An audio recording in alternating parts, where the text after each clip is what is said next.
Good day, grade 9 students. We're going to continue our discussion about similar triangles.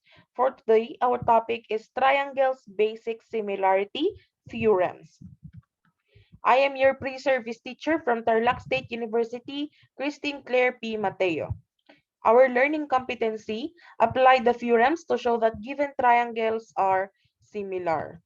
Let's proceed to triangles basic similarity theorems. The first similarity theorem is SAS similarity theorem. When we say SAS, side, angle, side. So if two sides of one triangle are proportional to two sides of another triangle and the included angles are congruent, then the triangles are similar. So let's have triangle RST and triangle XYZ. The included angles are angle S and angle X. So meron na siyang mark, so we can say that angle S is congruent to angle X. So what is included angle? Included angle is an angle between two sides. So for example, angle S is an included angle of side SR and side ST. Also, angle X is an included angle of side XY and side XZ. Again, included angle is an angle between two sides. So, nasatisfy na natin yung included angles are congruent. So, next, let's identify what are the corresponding sides. So, the corresponding sides are side SR and XZ, side ST, and side XY. So bakit hindi natin kinuha si RT and ZY? Because ang kinuha nating mga sides is yung mga sides ng included angle. So let's just substitute. So for SR, we have 15. For XZ, we have 20. For ST, we have 12. And for XY, we have 16. So let's just simplify. So 15 over 20 is 3 over 4 equals 12 over 16 is equal to 3 over 4. So our similarity ratio is 3:4. Then we can conclude that triangle RST is similar to triangle ZXY. So that is SAS similarity theorem.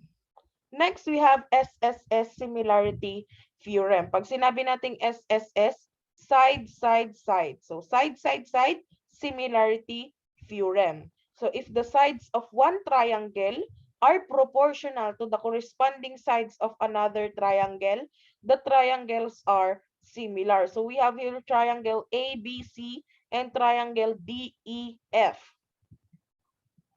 So the corresponding sides, side AC and side DF, side BC and side FEF, side AB and side DE. So meron tayong AC over DF equals BC over EF equals AB over DE. So substitute lang natin yung mga given. So for AC we have 10. AC we have 10. For DF we have 15. Kaya meron tayong 10 over 15. For BC we have 8. For EF we have 12. So meron tayong 8 over 12.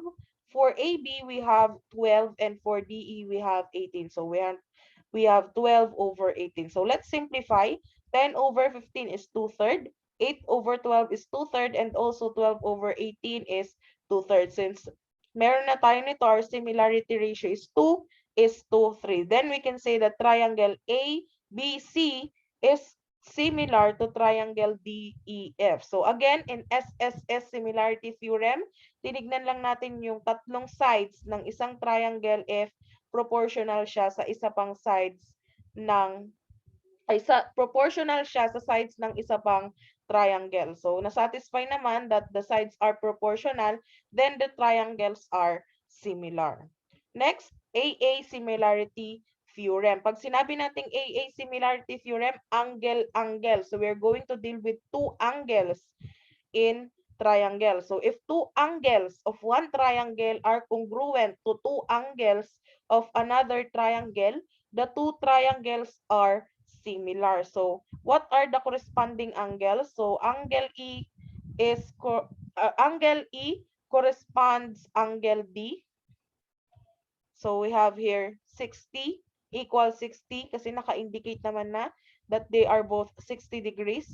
Also, angle N corresponds to angle R. So they are both 80 degrees. So 80 is equal to 80. So nasatisfy natin that the two angles of one triangle are congruent to two angles of another triangle. Then, triangle ENM is similar to triangle DRY.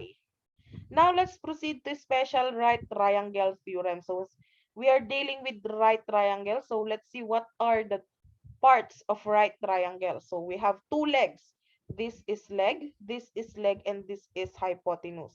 This is the right angle. So kaya siya tinawag na right triangle because of the right angle. So kung saan nakapoint yung right angle, it is the hypotenuse. So nakapoint ito dito. So ibig sabihin this is the hypotenuse, and the hypotenuse is the longest side of a right triangle, no? So kung yung mga nakakabit na side sa right angle, those are the legs. So this is the leg, also this is the leg. So that is a right triangle, or that are the parts of right triangle.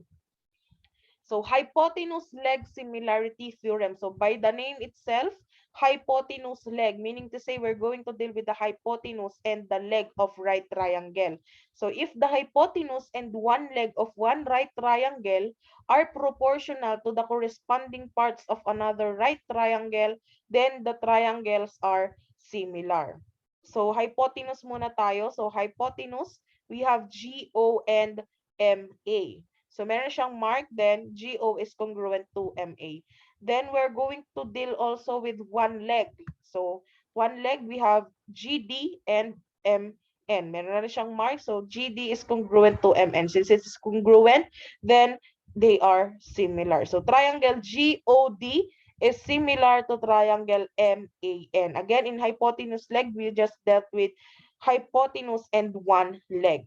Next is the leg-leg similarity theorem. So by the name itself, leg-leg, we're going to deal with the two legs of a right triangle. So if the legs of one right triangle are proportional to the legs of another right triangle, then the right triangles are similar. So what are the corresponding legs? So MN and RS, NO, and RT. So meron siyang mark, then we can say that MN is congruent to RS and NO is congruent to RT. Since they are congruent, then we can conclude that triangle MNO is similar to triangle RST. So that's all for today, grade 9 students. Thank you and God bless.